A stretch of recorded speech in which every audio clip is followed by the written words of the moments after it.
좋은 인상을 주는 간단한 방법. 얼마 전 뉴욕에서 개최된 파티에 갔다.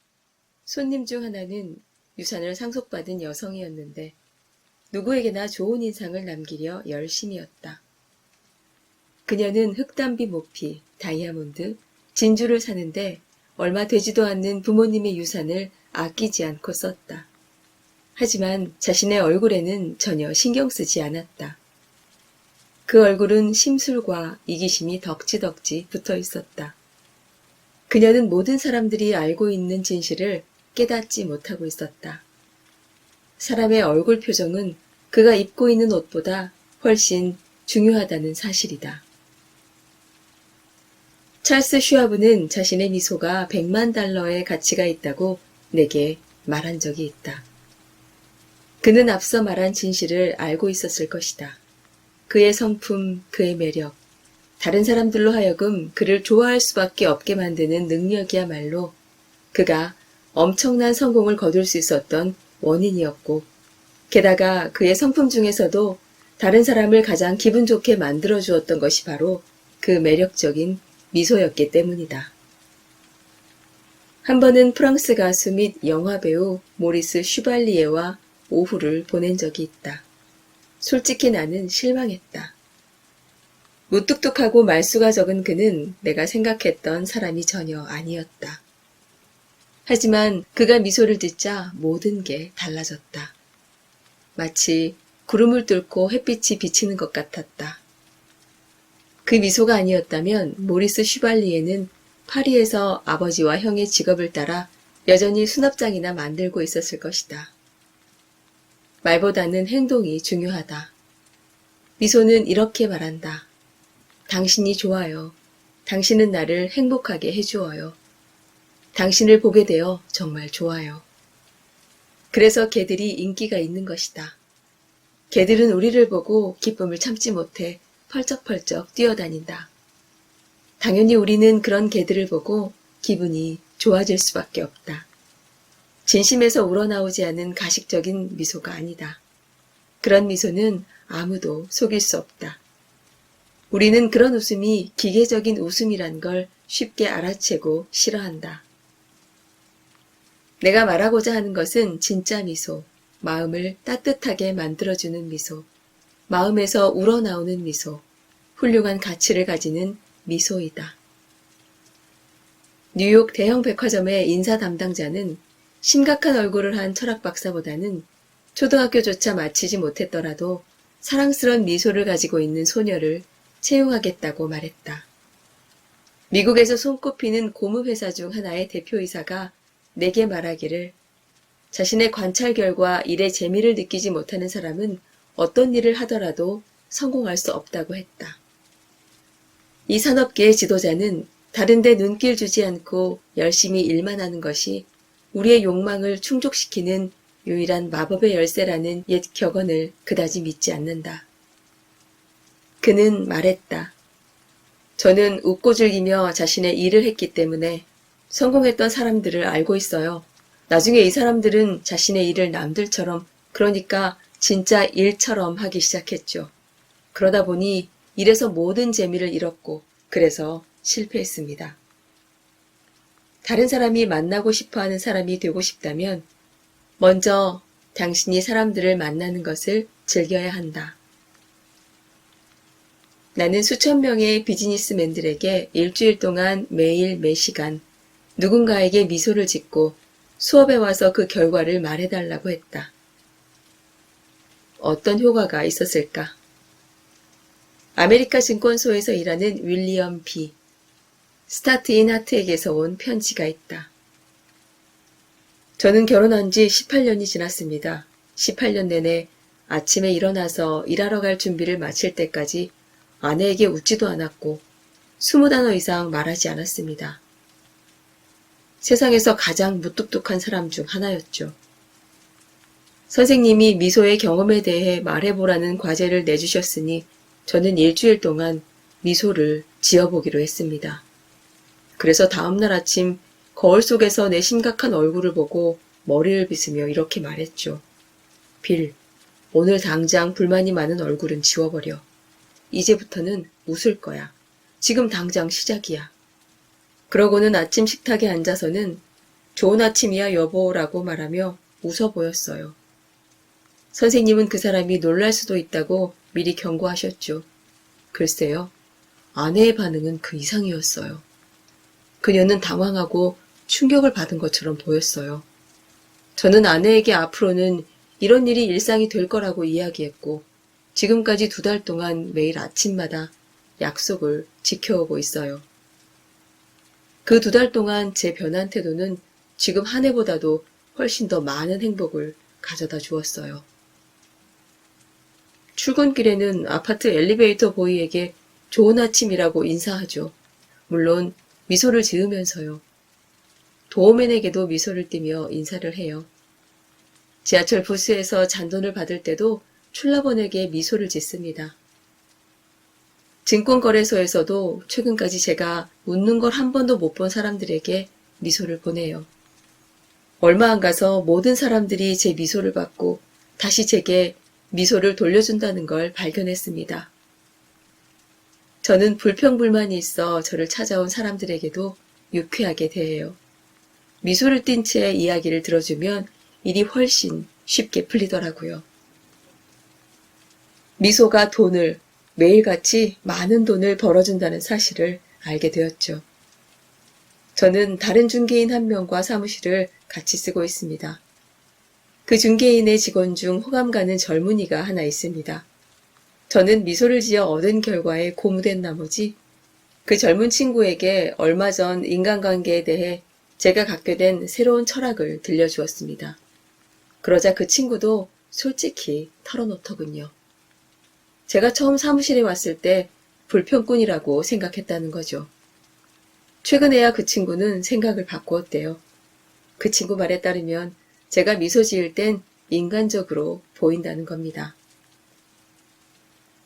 저는 비판도 그만두기로 했습니다. 이젠 비판 대신 인정과 칭찬을 해주는 거죠. 저는 제가 원하는 게 무엇인지도 말하지 않아요. 이젠 다른 사람의 관점을 알아내려고 노력하죠. 이런 것들이 저의 삶을 진정으로 바꿔놓았습니다. 저는 전혀 다른 사람, 행복한 사람, 부자가 되었어요. 우정과 행복이 많은 부자죠. 세상에서 가장 중요한 것들을 다 가지고 있는 셈이죠.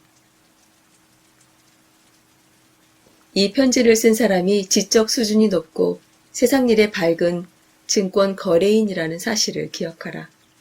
그는 뉴욕의 증권거래소에서 자신의 이익을 위해 주식을 사고 팔며 살아가는 사람이다. 워낙 힘든 일이라 100명 중 99명은 실패하는 일이다. 웃고 싶지 않다면 첫째, 억지로라도 웃어라. 혼자 있다면 휘파람을 불든가 콧노래, 아니면 노래라도 불러라. 둘째, 이미 행복한 사람인 척 굴어라. 그러면 행복해질 수 있다. 지금은 고인이 된 하버드 대학의 윌리엄 제임스 교수는 다음과 같이 썼다. 행동이 감정을 따르는 것 같지만 사실 행동과 감정은 같이 간다. 따라서 자신의 의지로 통제할 수 있는 행동을 조절하면 직접적인 통제가 불가능한 감정도 간접적으로 통제할 수 있게 된다. 따라서 즐거움을 잃었다면 자발적인 즐거움으로 가는 최고의 길은 즐거운 자세를 가지고 이미 즐거운 사람처럼 행동하고 말하는 것이다. 세상 모든 사람들은 행복을 추구한다. 그런데 행복을 찾는 확실한 방법이 하나 있다. 당신의 생각을 통제하면 된다. 행복은 외적 상황에 달려있지 않다. 행복은 내적 조건에 달려있다. 당신이 얼마나 돈이 많은지, 당신이 어떤 사람인지, 당신이 어떤 지위에 있는지, 무엇을 하고 있는지 모두는 당신의 행복과 불행과는 아무런 관련이 없다. 당신이 스스로에 대해 어떻게 생각하고 있는지가 당신의 행복을 결정한다. 예를 들어 두 사람이 같은 장소에서 같은 일을 하고 있다. 두 사람은 같은 돈과 권리를 누리고 있다. 하지만 한 사람은 불행하고 다른 한 사람은 행복하다. 왜일까? 바로 정신적 태도가 다르기 때문이다. 중국의 끔찍한 더위 속에서 땀을 뻘뻘 흘리며 고된 노동을 하면서도 뉴욕의 번화가 파크 애비뉴 사무실에서 일하는 것처럼 행복한 표정을 짓는 중국인 막노동자들도 있다. 셰익스피어는 말했다. 본질적으로 좋고 나쁜 건 없다. 우리의 생각이 어떤 것을 좋거나 나쁜 것으로 만든다.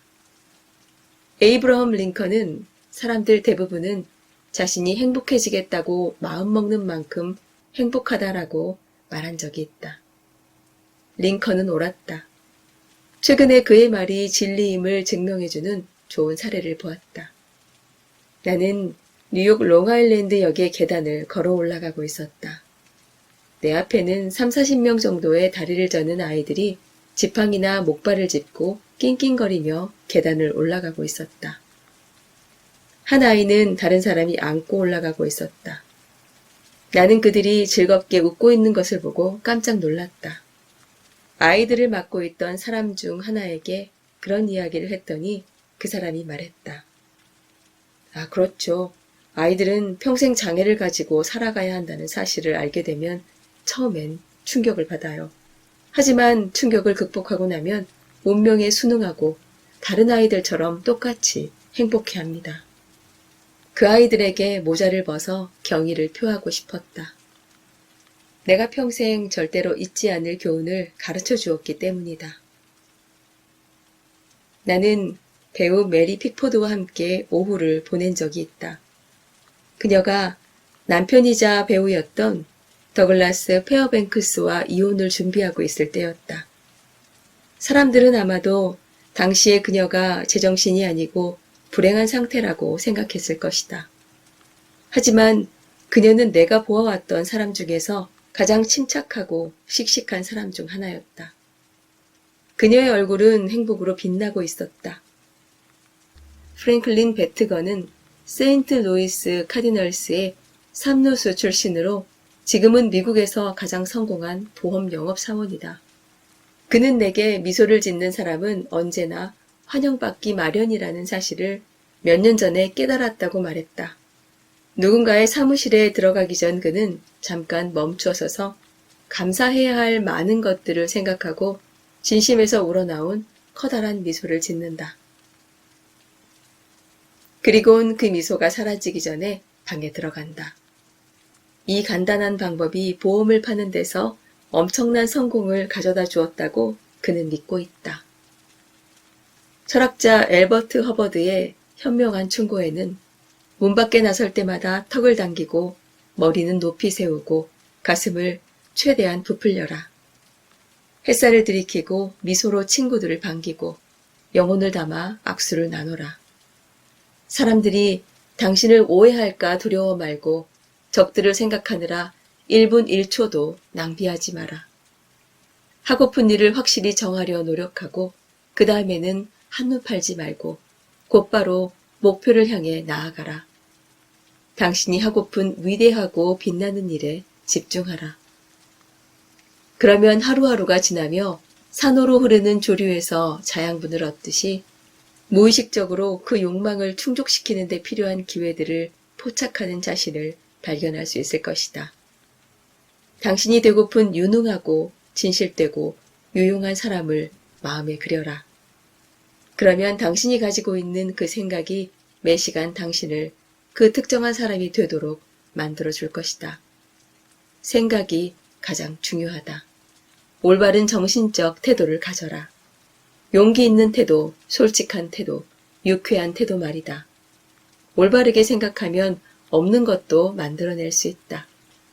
모든 것은 욕망에서 나오고 모든 신실한 기도는 응답을 받기 마련이다. 우리는 우리의 마음이 간절히 바라는 그런 사람이 된다. 턱을 당기고 머리는 높이 들어라.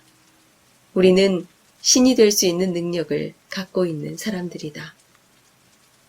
고대 중국인들은 현명한 사람들이었다. 이들은 세상사에 밝았다. 이들은 당신이나 내가 오려서 모자 안에 붙이고 다녀야 할 속담을 만들었다. 바로 웃는 얼굴을 가지지 못한 사람은 상점을 열어서는 안 된다이다. 미소는 돈 주고 살 수도, 구걸할 수도, 빌릴 수도, 훔칠 수도 없다. 사람들이 당신을 좋아하도록 만드는 방법은 바로 웃는 것이다.